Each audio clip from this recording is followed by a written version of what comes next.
Bueno, está con nosotros para explicarnos un poco esto, Sergio Chosa. Sergio, ¿Cómo gracias estás? por Buenas venir. noches. Bueno, lo decía un poco Javi, ¿no?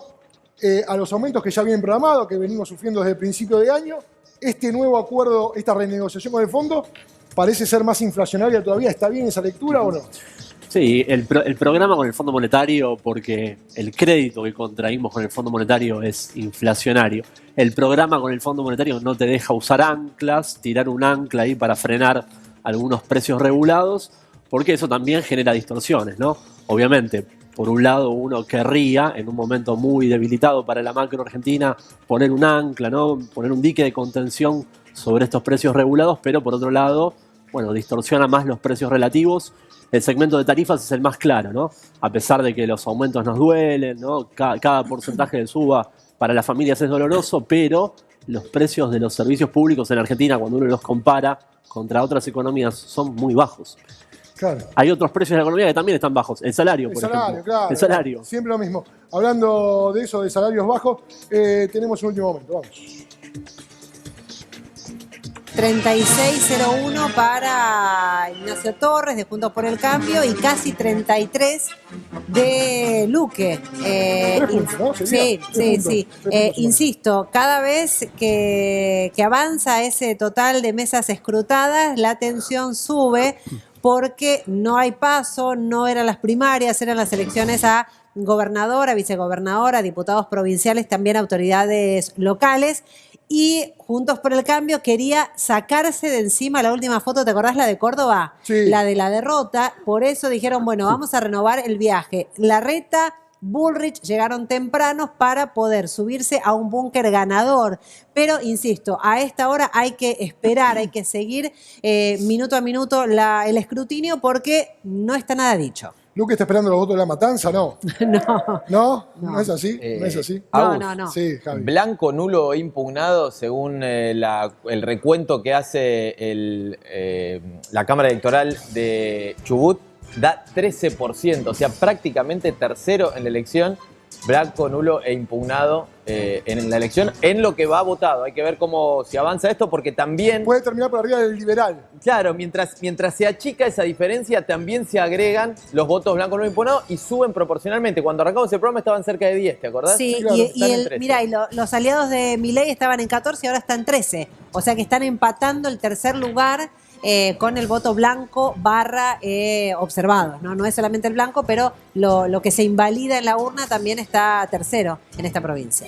Qué mala noticia para la política, ¿no? La cantidad de voto en blanco y la baja participación. Volvemos al tema de aumento de precios, ¿no? Lo tenemos, estábamos con Sergio Chosa charlando respecto del acuerdo con el fondo, de que era inflacionario. Nos explicaba Sergio, la verdad que sí, porque te limita el poner anclas, no podés con los precios regulados en estos 15 días de acá a las elecciones. ¿Cuánto va a ser el impacto de esto que anunció Massa la semana pasada? ¿Se puede mensurar? Bueno, no pondré un número específico, pero seguramente va a tener algo de impacto. Yo te diría, igualmente fue importante el cierre, ¿no? El cierre con el fondo del acuerdo por el hecho de que el riesgo que tenías de que se te desacoplen mucho las expectativas, tenga impacto fuerte en la cotización del dólar y después rápidamente en una propagación mayor sobre los precios al consumidor, era un riesgo muy severo. Vos fíjate que duró 2 meses la negociación, Sí, claro. y esto fue porque los representantes del Fondo Monetario se pusieron muy duros en el pedido de una devaluación generalizada y bueno, por suerte el Ministerio de Economía no se dio en eso. Sergio, y te pregunto, nosotros mañana y pasado tenemos vencimientos con el fondo. Los dólares van a entrar después de las PASO. ¿Con qué le vamos a pagar mañana y pasado al Fondo Monetario Internacional? Bueno, lo que dijeron es que lo van a anunciar el mecanismo desde lo más preciso mañana por la mañana, pero o con una martingala financiera, con un crédito puente con la CAF, usando también parte de los yuanes del swap con China. Digo, va a haber un mecanismo financiero técnico como para hacer el desembolso, a pesar de que el ingreso de los dólares del fondo llega recién a mitad de agosto. Yo diría igualmente, más allá de enmarañarnos en esto, lo importante es que el capítulo Fondo Monetario para lo que resta de 2023 ya está cerrado, ¿no? Y eso no es menor en un contexto en el cual es una variable que te agrega mucho ruido, mucha inestabilidad en materia financiera y después todo impacta sobre los precios.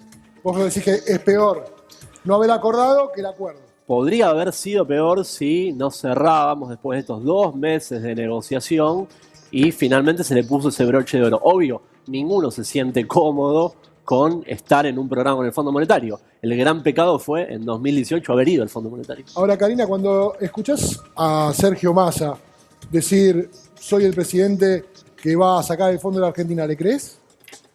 A ver, nosotros lo primero que decimos desde el Frente Patria Grande, los compañeros y compañeras que venimos militando con Juan Grabois, es que podría haber habido un acuerdo mejor. Es un mal acuerdo con el Fondo Monetario. ¿El de Macri, el de Guzmán o este? No, el de Macri claramente es el que nos trajo a esta situación. Bueno, ese es malísimo. Ese es malísimo. Pero si uno mira... Pésimo, ¿y este? Esta situación en la que estamos hoy implicó que el gobierno haga los deberes antes de que le garanticen cuáles van a ser los montos, digamos. Hoy estamos hablando, vos mostrabas en la pantalla el aumento en los colegios privados, prepagas, en los servicios, expensas, en el servicios, transporte. sí. Es decir, tenemos una situación muy, pero muy difícil, que por supuesto no es responsabilidad absoluta del ministro candidato, tiene que ver con la situación a la que nos trajeron desde el macrismo hasta acá y con las negociaciones que se hicieron durante estos 4 años, pero lo cierto es que llegamos a un momento muy crítico. Tenemos un 60% de pobreza infantil. Al menos lo que nosotros estamos planteando en la interna de Unión por la Patria es que hay que poner sobre la mesa la deuda interna. Hay que poner primero al ser humano en la discusión. Al menos hay que ponerlo sobre la mesa, porque si no parece que el problema fuera la macro, fuera si le pagamos al fondo, fuera resolver la inestabilidad o la gobernabilidad. No. Bueno, gobernabilidad, primero hay que discutir qué pasa con la gente. Pero ¿no te parece claro que si vos, después de 2 meses de negociación, donde eso propaga un ruido sobre todas las variables de la economía, no le das un cierre, automáticamente vas a tener un impacto mayor sobre los precios? ¿No te parece que hay una conexión entre las dos cosas? Hay una conexión, pero el tema es cuál es el costo de ese cierre con el que lograste el broche de oro. ¿Cómo se logró? Primero con el ministro de Economía anunciando las medidas que iba a tomar que impactan sobre los precios. El dólar y agro, después de sí, por eso, ejemplo. El dólar agro. El dólar agro. Al final hay planeros VIP en la Argentina. Es decir, hay una discusión donde siempre se termina priorizando los intereses de las corporaciones económicas. Bueno, nuestro aporte en esta campaña y en esta interna es que además de discutir lo que quieren las corporaciones, discutamos un poquito lo que le pasa a la gente. Sergio, quiero preguntarte por cómo piensa el gobierno el escenario en términos de, vos lo decías hace un ratito nada más, uno de los precios que menos ha acompañado la inflación son los salarios.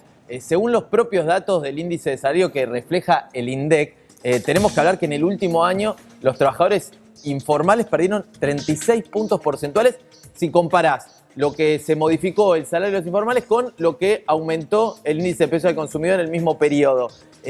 ¿Cómo hace un gobierno para tener expectativa de victoria con una caída tan fuerte del salario? Bueno, definitivamente el mundo del trabajo está muy segmentado, y ahí ves los números.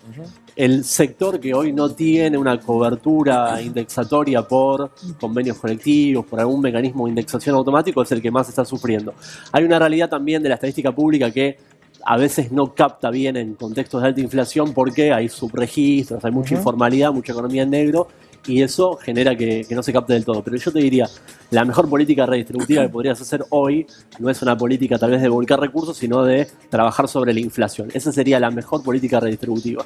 Lo que pasó este último año fue que se trató de preservar el empleo. Hoy tenemos los niveles de desocupación más bajos en la última década, y no es poco en un contexto muy complicado. Y me parece que el gran desafío para 2024, ahí sí va a ser recordar los niveles de inflación. Pero sigue siendo, por ejemplo, el desempleo, sigue siendo una variable que habla de la calidad del trabajo también, porque hoy tener trabajo no te garantiza llegar a fin de mes. Está claro que es un mercado de trabajo muy segmentado, donde hay un segmento que es predilecto, que es este que, fíjate, segmento privado registrado y segmento público le ganó a la inflación en el último mes y en el último año también. Pero los que están o con el pluriempleo, o informalidad, o segmentos como las economías colaborativas, economías de plataforma, hoy están obviamente mucho más indemnes ante un proceso de aceleración inflacionaria. No hay soluciones mágicas, hay que trabajar sobre la inflación. Ahora, con estos números, Karina, vos que militás para Juan Grabois, querés que Juan Grabois le vaya bien a las elecciones, cuando caminás por los barrios, cuando hablas con los compañeros, ¿cómo les explicás esta situación? ¿Cómo les decís, che, voten al oficialismo otra vez, por más que sea Juan Grabois la cara de este oficialismo para vos y para estas elecciones? Primero, el primer planteo tiene que ver con qué se está discutiendo hoy en Argentina. En Argentina hay un proyecto deshumanizante que habla de avanzar más rápido y con más fuerza desde la derecha. La escuchábamos antes a Cynthia Houghton hablando de la flexibilización, la escuchamos a Patricia Bullrich decir el blindaje del FMI. Es decir, hay un escenario, tenés a los principales dirigentes de Juntos por el Cambio hablando de terminar con Cristina o con los Grabois de la vida. Es decir, hay un escenario que ya no se trata solo de un proyecto económico, sino de un proyecto que quiere avanzar sobre las personas, ¿no? Entonces, frente a eso, nosotros planteamos, hay que fortalecer una mirada que tenga una perspectiva humanista, y eso es Unión por la Patria. Nosotros seguimos entendiendo que esa es la coalición a la que hay que apostar. Sí, desde ahí tenemos críticas a un planteo más general que tiene que ver con la derechización del Movimiento Nacional Popular y con la necesidad de plantear con claridad dónde se pone el eje. Está bien, el eje pero Cari, se pone yo me acá. imagino que vos le vas a hablar a la gente del barrio que no tienen para morfar en estos términos, te abren los ojos así y te dicen, ¿y yo cómo como mañana? Digo, en ese sentido, en lo más concreto, en lo más básico, digamos, ¿cómo vos la convencés a la gente, que salís a convencer más allá de tu postura ideológica, que es clara, que es contundente, que tiene una razón, que tiene un sentido? Digo, al que no tiene esa formación para entender, ¿cómo haces para convencerlo?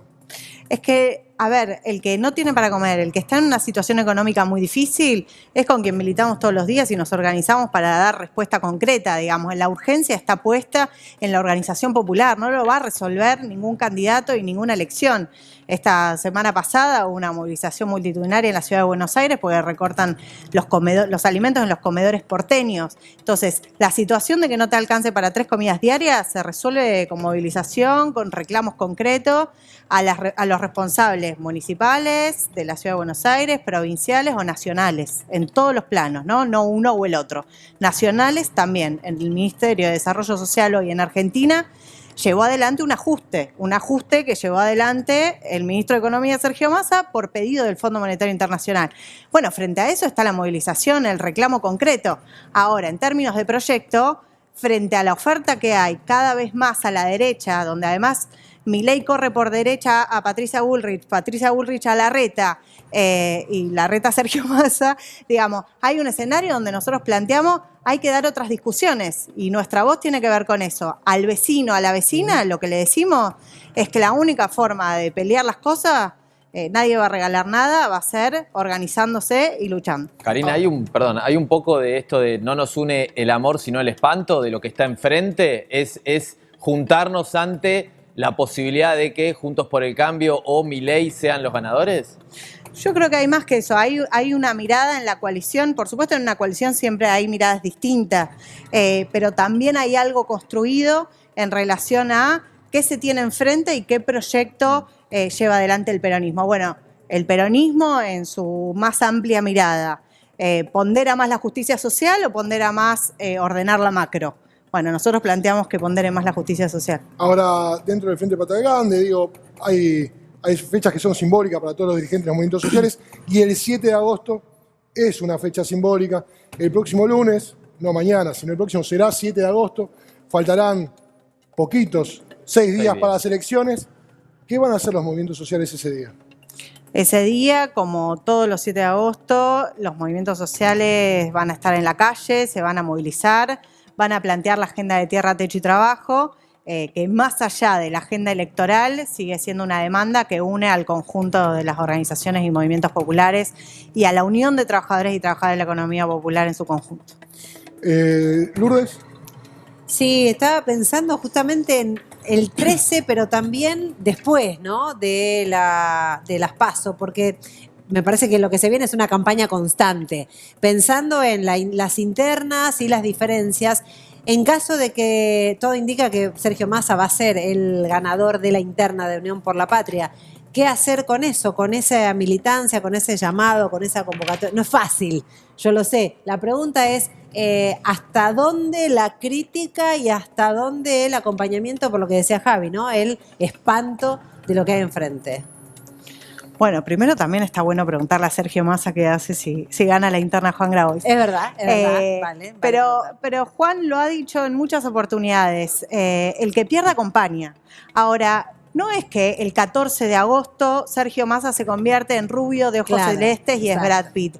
Sigue siendo la misma persona. Sí. Y cada voto que haya para Juan Grabois y Paula Valmedina tiene que ver con condicionar y plantear una agenda concreta en el marco de lo que se viene a partir del día siguiente, a partir del 14. Entonces, si se quiere, hay una discusión muy breve, pero hay una discusión que tiene que ver con si conviene o no votar a Juan Grabois Ahí está. en este momento. Bueno, nosotros decimos 3 cosas. Primero, son todos votos de Unión por la Patria. Sí. Segundo, en este momento Juan Grabois está logrando, y en nuestra campaña, que mucha gente que no va a ir a votar pueda acercarse, que no va a ir a votar a Sergio Massa, va a votar a Juan Grabois o se va a quedar en la casa. Entonces hay un aporte a la coalición y no es magia la candidatura de Juan Grabois. Es decir, no hay una candidatura única, hay una interna, se habilitó esa interna y se habilitó justamente para poder expresar esta voz. Claro, está claro la decisión política de que Juan Grabois termine jugando en esa interna. Pido a Sergio Chauza, sin antes preguntándole qué va a pasar con el dólar. Si vos decías recién que el escenario de FMI está despejado hasta fin de año, se supone que más allá de los resultados del 13, el dólar informal o las presiones sobre el tipo de cambio tendrían que estar resueltas. Bueno, año impar y año de elecciones presidenciales, obviamente siempre hay presión dolarizadora de gente que busca tomar cobertura y refugiarse bajo el techito del dólar. Eso le suma demanda y la oferta está bastante debilitada porque el Banco Central tiene escasas reservas, bueno, todo lo que sabemos de la espada de Damocles de la deuda, toda la cuestión que ya debatimos. Yo diría lo positivo dentro de esta cuestión complicada es que, producto de la negociación, Sergio Massa lo que obtuvo fue la posibilidad de intervenir en los mercados financieros del dólar, que era algo que el Fondo Monetario no quería. Okay. Entonces, cuando livianamente se dice, bueno, la negociación fue mala, hay que también ver la mitad del vaso medio llena, que fue que hoy vos podés intervenir si se mueve muy abruptamente como para moderar un poco las subas. Sergio, gracias por venir. Karina, gracias por acompañarnos esta noche. Gracias. Ahí estamos. Momento ahora de Lourdes Suazo. Todo suyo, señora, vamos.